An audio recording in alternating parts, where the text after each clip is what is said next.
एक गोष्ट आपल्याला इथं लक्षात घ्यावी लागेल की भारतानं ज्या वेळेला ऑपरेशन सिंदूर हे राबवलं त्यावेळेला भारतानं पाकिस्तानमधल्या एकाही सर्वसामान्य नागरिकाला इजा पोचवलेली नव्हती.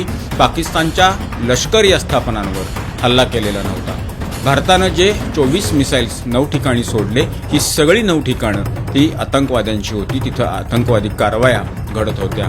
त्या हल्ल्यामध्ये अनेक आतंकवादी ठार झाले. पण कुत्र्याची शेपूट ही वाकडी ती वाकडीच असते असं जे आपण म्हणतो त्याप्रमाणे पाकिस्तानची मानसिकता आहे. पाकिस्तानच्या अंगात जो किडा वळवळतोय तो किडा अजून थांबलेला नाहीये.